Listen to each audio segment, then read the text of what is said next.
PT Hanjaya Mandala Sampurna merupakan salah satu perusahaan rokok terbesar di Indonesia. Video ini bukan bertujuan untuk mengajak atau mempromosikan rokok, melainkan ingin memperlihatkan sisi lain dari industri ini. Perusahaan ini telah menghidupi puluhan ribu keluarga di Indonesia, khususnya di daerah Jawa Timur. Selain itu, penerimaan pajak dari cukai rokok dalam 5 tahun terakhir sudah di angka ratusan triliun rupiah yang bisa dimanfaatkan pemerintah untuk kehidupan berbangsa dan bernegara.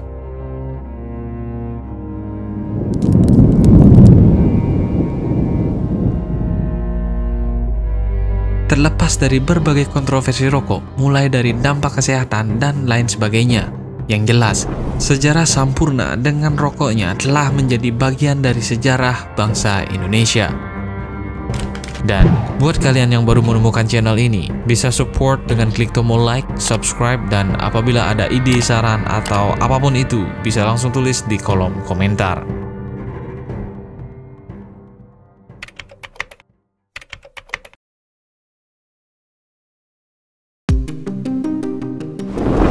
Perusahaan ini dimulai oleh seorang imigran kelahiran 1893 dari sebuah keluarga miskin di Provinsi Fujian, Tiongkok, yaitu Lim Shengti.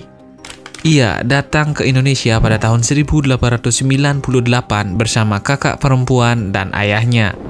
Namun sayang, tak lama setelah ia tiba di Indonesia, ayahnya meninggal dunia. Beruntungnya, sebelum ayahnya meninggal, Lim Shengti sempat dikenalkan dengan keluarga Tionghoa di Bojonegoro, dan saat ayahnya telah tiada, keluarga Tionghoa itulah yang merawat dan menjadi tempat bernaung untuk Lim Shengti. Di keluarga sambungnya tersebut, ia banyak mendapatkan pelajaran-pelajaran hidup, khususnya di bidang keuangan. Saat umurnya beranjak 11 tahun, Lim mulai merasa sungkan dan tidak ingin menjadi beban untuk keluarga tersebut, dan akhirnya ia memutuskan untuk hidup mandiri sejak umur 11 tahun. Ia memenuhi kebutuhan hidupnya dengan berjualan makanan kecil di dalam gerbong kereta jurusan Surabaya, Jakarta. Tak cukup dengan berjualan makanan kecil, Lim mulai belajar meracik tembakau yang kemudian ia jual di stasiun kereta api. Dari jalanan berlanjut ke sebuah pabrik rokok. Berbekalkan keterampilan meracik tembakau yang ia miliki, Lim diterima bekerja di sebuah pabrik rokok daerah Lamongan. Di pabrik inilah Lim belajar banyak tentang rokok, dan di pabrik ini juga ia menghabiskan waktunya hingga bertemu pasangan hidupnya, Shem Jiang Nio, dan memutuskan menikah di tahun 1912 di umurnya yang ke-19 tahun. Dari pernikahan ini, mereka dikaruniai 5 orang anak, yaitu 2 anak laki-laki dan 3 anak perempuan. Tak lama setelah menikah, Lim memutuskan keluar dari pabrik rokok tempatnya bekerja dan mencoba mengadu nasib dengan menyewa sebuah warung kecil di Jalan Cantian di Surabaya. Di warung tersebut, Lim bersama istrinya berjualan bahan makanan sekaligus merintis usaha rokok kecil-kecilan yang dijajakan dengan sepeda. Saat itu, produk awalnya hanyalah kretek yang dilinting dengan tangan, dan kala itu rokoknya cukup diminati oleh masyarakat sekitar. 2 tahun berselang, ia mulai berpikir untuk membuatkan nama untuk rokok-rokoknya agar bisa dikenali oleh para pelanggan-pelanggannya. Di momen inilah merek Ji Samsu pertama kali dilahirkan. Ji Samsu merupakan bahasa dialek Hokkien di Provinsi Fujian, Tiongkok yang berarti 234, dan apabila dijumlahkan menjadi 9, yang menurut kepercayaan Tiongkok merupakan angka keberuntungan. Dan di momen inilah perjalanan panjang Ji Samsu benar-benar dimulai. Tak seperti perusahaan pada umumnya, perjalanan Ji Samsu justru diawali dengan sebuah tragedi. Kala itu, warung kecil tempat di mana Lim memproduksi rokok-rokoknya habis terbakar. Di tengah-tengah kesedihan dan keputusasaannya, sang istri datang bak seorang malaikat. Saat itu, istrinya menunjukkan sejumlah tabungan yang bisa ia gunakan untuk merintis usaha rokoknya kembali. Secara diam-diam, sang istri menyisihkan sebagian keuntungan warungnya untuk ditabung. Dan uang itulah yang mereka gunakan untuk membeli sebuah gudang bekas dengan harga yang cukup murah kala itu. Dan di gudang bekas itulah mereka mulai merintis usahanya kembali. Di tempat barunya ini, Lim bersama istrinya mulai memproduksi rokok Ji Samsu-nya dan sekaligus mulai meracik resep baru untuk menarik lebih banyak pelanggan. Secara perlahan, usahanya kembali pulih, dan di momen ini, Lim memutuskan untuk membuat sebuah badan usaha dengan meresmikan sebuah perusahaan yang diberi nama Handel Matchapit Lim Shengti, yang kemudian berubah nama menjadi Handel Matchapit Sampurna. Dan saat ini, perusahaan tersebut dikenal dengan nama PT Hanjaya Mandala Sampurna. Nama Sampurna digunakan sebagai harapan agar produk-produk yang dihasilkannya memang produk-produk yang terbaik.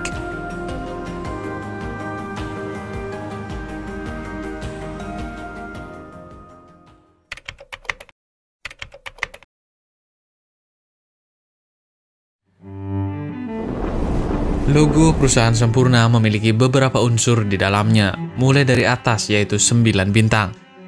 Sebagian masyarakat Cina meyakini bahwa angka 9 adalah angka kemujuran. Angka 9 merupakan simbol dari kesuksesan dan pencapaian yang tinggi.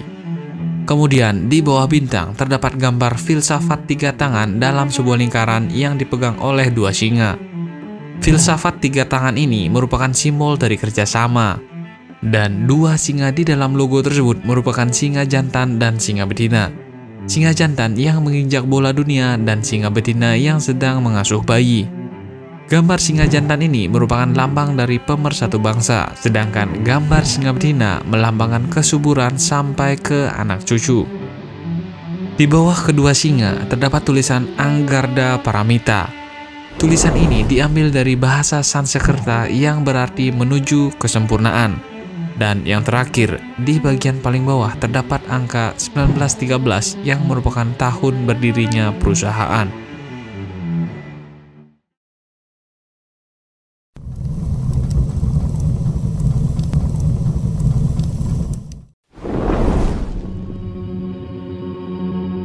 Dua tahun kemudian, produksi rokok Sampurna dipindahkan ke bangunan yang berdiri di atas lahan 1,5 hektar di daerah Jembatan Merah, Surabaya. Dan gedung ini dikenal dengan nama Taman Sampurna. Bisnis rokok Sampurna berkembang cukup pesat kala itu. Dalam waktu singkat, perusahaan Sampurna telah mempekerjakan sekitar 1.300 karyawan dan memproduksi sekitar 3 juta batang rokok tiap minggunya.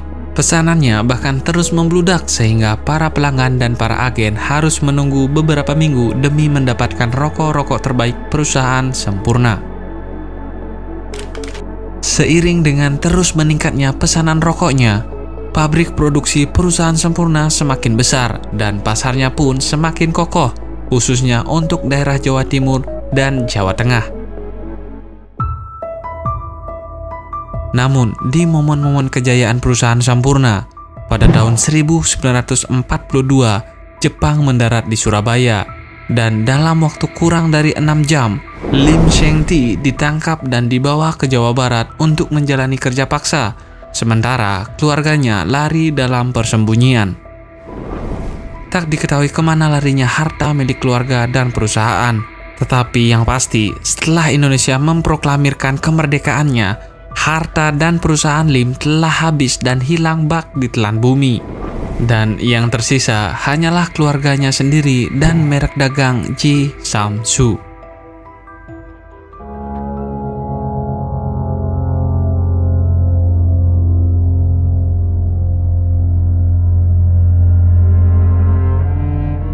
Setelah Jepang pergi dan Indonesia merdeka, Lim harus kembali membangun bisnis rokoknya dari nol.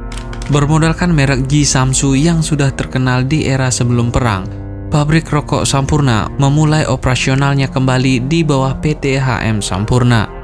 Dan dalam waktu singkat, para penyalur pun datang kembali dan usaha Lim sudah pulih di tahun 1949. Namun, menjelang akhir tahun 1950-an, pabrik Sampurna kembali dihadapkan cobaan untuk kesekian kalinya. Konflik internal antar buruh, penurunan kinerja perusahaan, dan ditambah kematian Lim di tahun 1956 semakin memperburuk keadaan.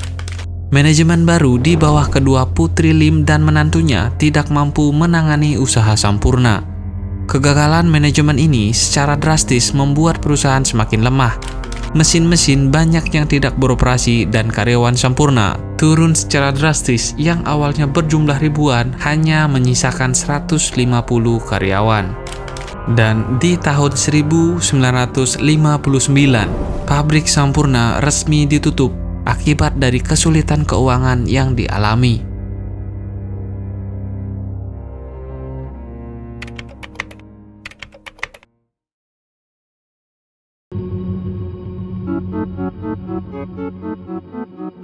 Di kondisi sulit ini, manajemen perusahaan Sampurna akhirnya memutuskan menyurati Lim Swing-ling atau biasa disapa Aga Sampurna yang merupakan anak laki-laki bungsu dari Lim Sheng-ti untuk membantu perusahaan.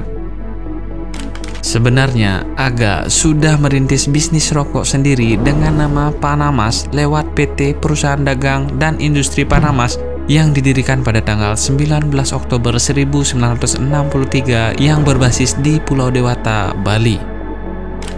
Namun, karena melihat kondisi perusahaan Sampurna yang memprihatinkan, akhirnya ia menyanggupi untuk membantu dan bahkan ia rela memindahkan perusahaan Panamas ke Malang, tak jauh dari perusahaan Sampurna, agar bisa lebih fokus membangun kembali perusahaan yang telah sekarat ini. Dengan tekad penuh optimisme, ia mencoba menghidupkan kembali perusahaan Sampurna sesuai dengan semangat besar yang ditinggalkan ayahnya. Berbekalkan nama Ji Samsu yang sudah terkenal, Aga mulai mengembangkan usaha Sampurna seperti semula.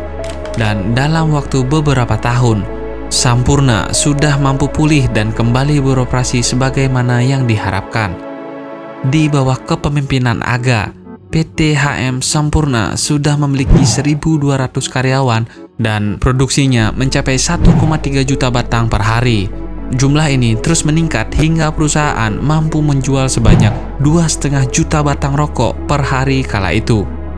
Kesuksesan ini terus berlanjut sampai dengan tahun 1980-an. HM Sampurna telah memiliki lebih dari 7.000 karyawan di seluruh pabriknya yang tersebar di 3 lokasi, yaitu Bali, Malang, dan Surabaya. Seiring dengan pesatnya perkembangan HM Sampurna, Aga mulai menyiapkan suksesornya untuk memimpin perusahaan Sampurna, dan orang itu adalah putra Sampurna. Putra adalah anak bungsu dari Aga, dan ini menandakan perusahaan Sampurna sudah masuk ke era generasi ketiga dari pendirinya.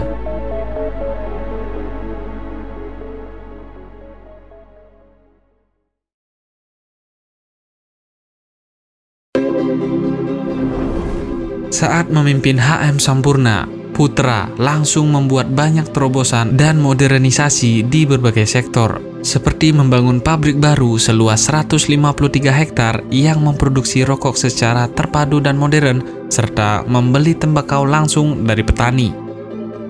Tembakau-tembakau ini kemudian dikelola dengan cara yang baru, yaitu disimpan di sejumlah gudang dan pusat distribusi yang baru dibangun agar kebutuhan perusahaan bisa tercukupi setiap saat. Putra juga mulai melebarkan usaha keluarga Sampurna ke berbagai bidang, mulai dari bidang transportasi, percetakan, periklanan, perdagangan, dan lain sebagainya. Putra juga berusaha mengembangkan sistem agen dan distribusi secara intensif agar produknya bisa dijual dan dipasarkan secara mandiri.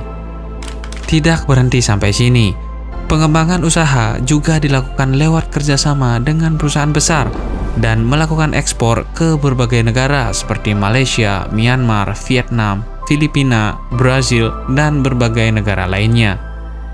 Memasuki tahun 90-an, PT HM Sampurna tercatat telah memiliki lebih dari 20.000 karyawan dan memproduksi sekitar 660 juta batang rokok per minggunya. Dan produksi ini terus meningkat, yaitu di tahun 2000-an dengan jumlah produksi telah menyentuh di angka miliaran batang tiap minggunya. Dan hal ini membuktikan dan menjadikan PT HM Sampurna masuk ke dalam jajaran perusahaan rokok terbesar di Indonesia. Dengan melihat dan memahami rokok dari perspektif yang lebih luas, menurut kalian, apakah rokok sepenuhnya merugikan? Tulislah pendapat kalian di kolom komentar. Sekian video kali ini, teruslah mencari makna, selalu bermakna untuk semua. Salam makna kita.